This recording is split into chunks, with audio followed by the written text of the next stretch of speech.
দেয়াল চাপা পড়ে জয় দাস নামে এক শিশুর মৃত্যুকে ঘিরে চাঞ্চল্য ছড়ালো রঘুনাথগঞ্জ থানার প্রসাদপুর গ্রাম এলাকায়। পরিবার সূত্রে জানা গেছে, খেলাধুলোর উদ্দেশ্যে বাড়ি থেকে বের হয়ে বাড়ির পাশে খেলাধুলো করছিল। হঠাৎ একটি দেওয়াল শিশুটির ওপর হুড়মুড়িয়ে পড়ে যায়। তা দেখে স্থানীয়দের নজরে আসতেই তড়িঘড়ি শিশুকে আশঙ্কাজনক অবস্থায় উদ্ধার করে জঙ্গিপুর মহকুমা হাসপাতালে নিয়ে গেলে চিকিৎসক ওই শিশুটিকে মৃত ঘোষণা করে। তার অকাল মৃত্যুতে শোকের ছায়া নেমেছে পরিবার সহ এলাকা জুড়ে। ব্যুরো রিপোর্ট, এসটিভি নিউজ, সময়ের সাথে সত্যের সন্ধানে। হয়েছিল বলতে বাচ্চাটা পাঁচিলের ধারে খেলাধুলা করছিল। খেলতে খেলতে পাঁচিলটা মানে কাদার গাঁথনি ছিল, পাঁচিলটা উল্টে যায়, বাচ্চাটা চাপা পড়ে যায়। চাপা পড়ার সঙ্গে সঙ্গে কিছুক্ষণ বাদে বাচ্চাটাকে দেখতে পেয়ে বার করে, মুখ দিয়ে রক্ত বেরিয়ে যায়। হসপিটাল নিয়ে আসে, হসপিটালে মারা যায়।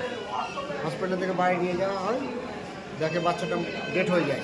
ডেথ হয়ে যাওয়ার পরে ছেলেটার নাম হচ্ছে জয়, বাবার নাম হচ্ছে বিষ্ণু দাস, বাড়ি প্রসাদপুর।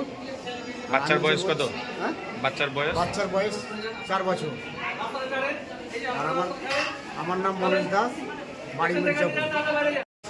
বাচ্চাগুলো খেলা করছিল প্রসাদপুর গ্রামের আমাদের যে একটা বাড়ির পাশে দেওয়ালের পাশে খেলা করছিল বসে। হঠাৎ করে দেওয়ালটা ভেঙে পড়ে গেছে, ঢাকা পড়ে যায়। বার হতে হতে স্পটে ওখানেই খেলছিল, ওখানে হ্যাঁ খেলা করছিল। 2-3 জন ছিল, 3 জন পালিয়ে গেছিল, ও বসে খেলা করছিল। বেশ পাঁচিলের একদম কোলে ছিল। গ্রামটা কোথায়? প্রসাদপুর। কোন ব্লকের আন্ডারে? রঘুনাথগঞ্জ 1, রঘুনাথগঞ্জ থানার আন্ডারে পড়ছে প্রসাদপুর। বাচ্চাটা ছিল ওই যিনি মারা গেছে বাচ্চাটা, তার বাড়ি একটা বাড়ির পাশে।